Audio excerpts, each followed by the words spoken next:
係吳博士趙總監，各位嘉賓、各位朋友，大家好。咁首先好榮幸得到香港信用保險局嗰個邀請啦，俾我喺呢度有一個機會同大家分享翻我哋點樣睇嚟緊一年嗰個展望。咁我諗時機上面當然係好好啦，因為即係新一年頭咁講下來年嘅展望。咁另一方面就係可能大家都意會到咧，其實過去呢幾個月喺我哋身邊咧都發生咗好多事。咁又有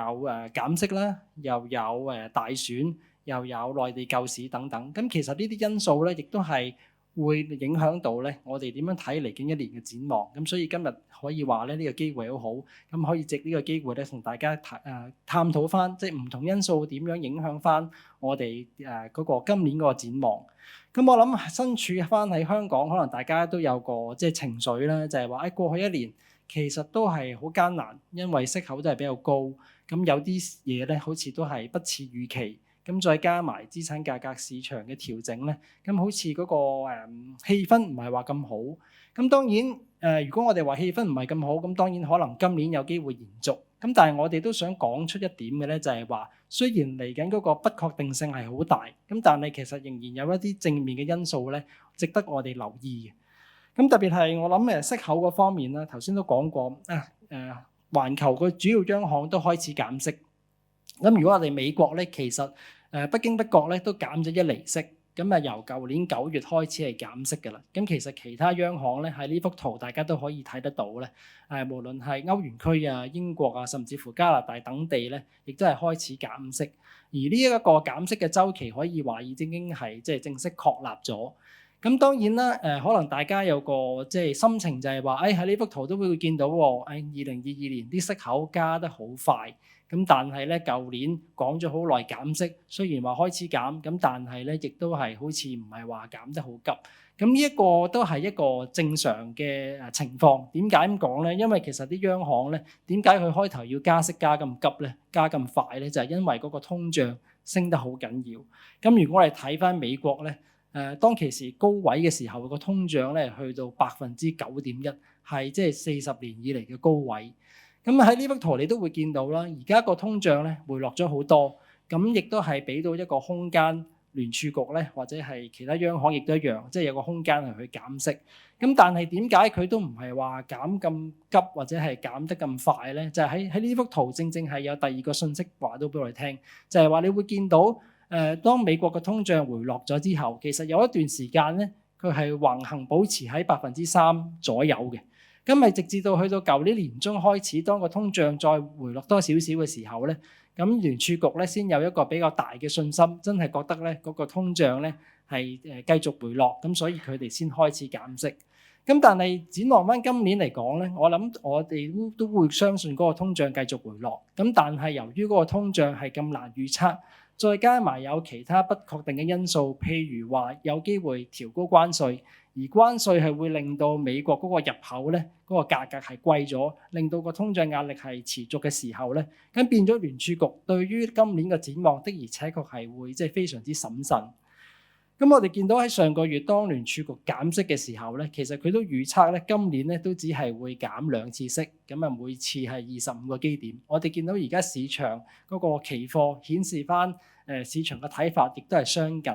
咁我哋自己又點樣睇咧？嗱，首先我哋會覺得通脹係會持續回落，因為嗰個息口仍然係比較高。咁第二咧就係話嗰個高息嘅影響咧，都會繼續令到嗰個經濟嗰個需求咧慢慢係減弱，咁所以嗰個通脹都係回落。咁但係我哋又唔會覺得話真係減2次咁少。咁點解咧？因為其實喺過去一年你都會見到聯儲局佢嗰個利率嘅預測咧，其實都係會隨住嗰個數據而變化。咁記得舊年年頭嘅時候咧，其實啲人都估聯儲局有機會減6-7次息嘅。咁但係及後由於美國嘅數據好翻啲咧，先係會即係減冇咁多。咁但係及後去到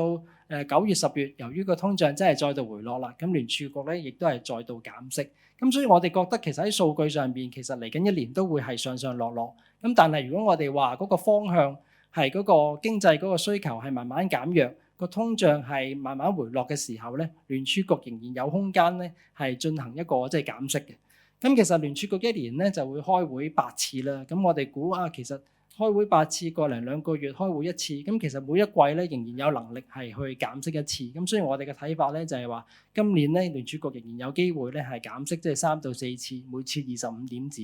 咁我哋覺得，如果你話減3至4次息，每次25點子，今年都仍然有1厘嘅減息空間嘅時候咧，其實都係同舊年相若，因為舊年咧聯儲局由9月到上個月12月咧，其實聯儲局減息亦都係啱啱1厘。咁所以我哋個睇法咧，亦都係唔會話即係咁極端，覺得真係嗰個息口咧減唔到啊，或者係減好少。我哋覺得都係一個比較平衡，即係3次4次嘅減息嘅個睇法。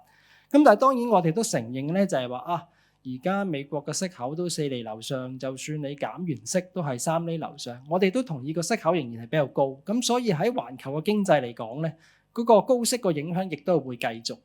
咁如果我哋睇翻環球嘅經濟，咁我呢度都引述翻一啲即係權威性嘅預測啦。呢個就係國際貨幣基金組織咧喺舊年第4季做嘅預測。你會見到高息嘅影響持續底下咧，其實美國嗰個經濟增長咧，今年會係比舊年咧再減慢多少少。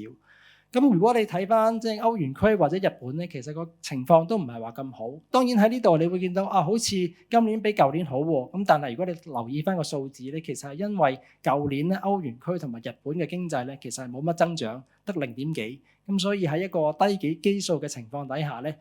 國際貨幣基金組織咧先覺得今年咧歐元區或者日本咧都有翻1點幾嘅增長。咁但係我會覺得無論係1點幾又好，又或者美國2點幾都好啦，其實個增長都唔係話真係咁快。咁所以喺先進經濟體又好，或者喺歐美嗰個國家嗰個角度嚟講咧，其實嗰個增長的而且確咧仍然係比較係即係溫和。咁所以喺咁嘅大環境底下咧，其實對於內地同香港咧仍然係有個即係挑戰性喺度。因為雖然話減息，咁但係個息口仍然比較高啦。第二就係話歐美嗰個經濟增長咧，仍然係唔算話好快。咁呢度咧對於我哋身處嘅香港或者內地咧嗰個出口嗰個環境嚟講咧，仍然係比較艱難。咁當然啦，呢度仲有一個因素咧，可能大家都仍然係留意得到咧，就係話美國大選之後，我哋多咗一個考慮，就係話關稅嗰個不確定性係好高，會唔會有機會真係關稅加好多？令到嗰個出口環境係好艱難咧咁樣。咁當然我知道一陣間我哋都有貿易發展局嘅專家喺度會講解翻出口嘅前景啦。咁但係我呢度都想重申翻一點，就係話出口嗰個環境係艱難嘅。我哋以往成日聽到一個講法咧，就係話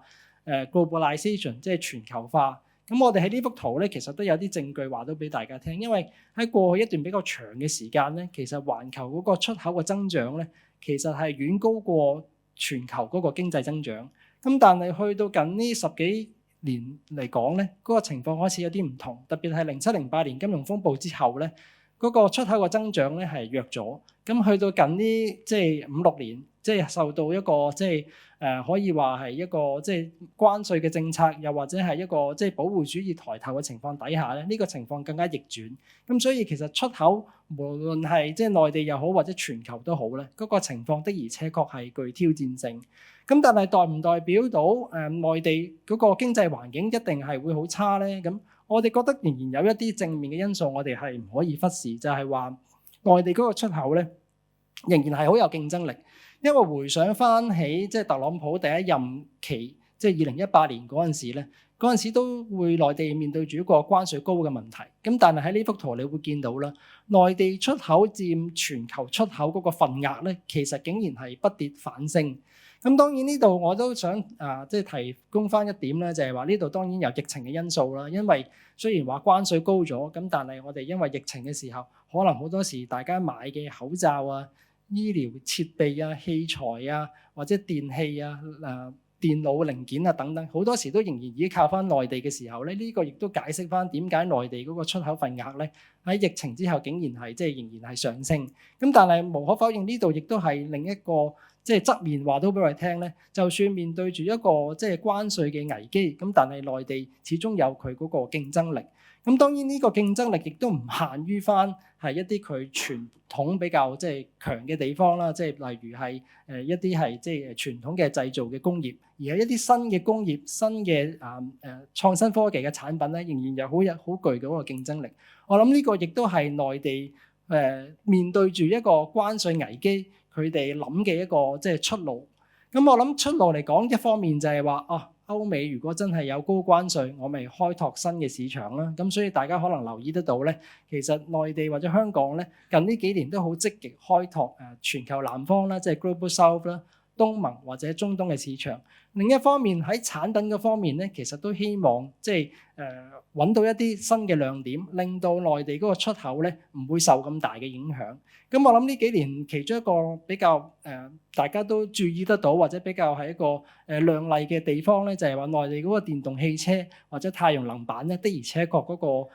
生產力或者嗰個出口的而且確係好強勁。咁我呢度都係引用翻內地即係官方產量嗰個數據啦。你會見到工業生產，如果我哋話2021年頭內地嗰個太陽能電池或者電動汽車嗰個產量係100嘅時候咧，其實你會見到而家個數字好誇張，係講緊400至700，即係講緊個升幅咧，短短係幾年間係升咗幾倍。咁我諗呢度一方面就係反映翻內地嗰個產業嘅競爭力啦，另一方面就係話，就算我哋面對住一個即係唔好嘅外圍環境，譬如話唔係咁高嘅增長，唔係咁理想嘅關稅嘅情況，咁但係如果我哋有一啲係我哋即係比人哋優勝嘅地方嘅時候咧，咁其實內地咧嗰個出口咧其實都唔需要話即係完全係悲觀咯。咁當然呢個係一個出口嘅情況啦，咁可能大家都留意得到，雖然話出口係艱難，有佢，但係仍然有佢即係亮麗嘅地方。咁但係整體上嚟講咧，嗰個經濟的而且確咧係冇即係疫情之前咁好。咁所以我哋都見得到咧，內地政府亦都係即係知道有呢個問題嘅時候咧，其實近呢幾個月亦都係即係加強咗措施，係去即係支持經濟。咁包括喺9月尾開始咧，其實無論係人行啊，定還是財政部咧，其實佢哋都已經係即係加強咗力度去支持經濟。咁我諗呢啲政策嗰個影響咧，會喺今年延續落去。咁特別係即係我哋見到人行咧喺都即係都比較明言啦，即係話今年佢哋仍然會維持一個刺激性嘅經濟嘅貨幣政策。咁同埋財政部咧，亦都係會即係加碼發行債券去支持翻個經濟嘅時候咧。咁我諗呢啲因素咧，我哋亦都係需要考慮翻啦。咁特別係我諗大家都會同意咧，就係話過去一年內地其中一個經濟困難嘅原因就係因為房地產市場係有一個即係調整啦。咁但係喺人行再加埋即係財政部加碼去支持經濟嘅情況底下咧，我哋的而且確近呢幾個月咧都開始見到有少少回穩嘅跡象。特別係近呢2-3個月，我哋見到內地嗰個住宅嗰個銷售啊，又或者價格咧開始有少少回穩。咁變咗我哋喺評估翻內地嗰個前景嘅時候，我哋雖然知道外圍環境好複雜，會為內地嗰個經濟帶嚟一定嘅挑戰，但係另一邊廂，我哋見到本土嘅因素，房地產開始回穩，再加埋政策嘅支持，再加埋內地出口有一個新嘅方向嘅時候咧，我哋覺得其實今年內地可能同舊年嗰個情況咧未必爭太遠。咁翻嚟香港，可能大家即係更加關注啦。咁喺咁嘅情況底下，會唔會香港都唔係話太差咧？咁首先一方面內地嗰個回穩當然對經濟有利咧。另一方面頭先都講過啦，息口咧係另一個即係可以話係一個正面嘅因素。咁我哋見到如果我哋話美國都係繼續減息嘅時候咧，香港嗰個息口咧有機會都係跟隨慢慢回落。咁當然啦，你話息口仍然係高，呢個係啱嘅。咁但係起碼我哋見到咧，嗰個即係嗰個最壞嘅情況，加息嗰個情況已經完咗。咁而家起碼的而且確係進入一個減息嘅週期。咁相信咧嗰個息口嗰個影響咧都會慢慢咧係利好翻即係企業啊，甚至乎係即係市民。咁我哋會見到好嘅有啦，減息。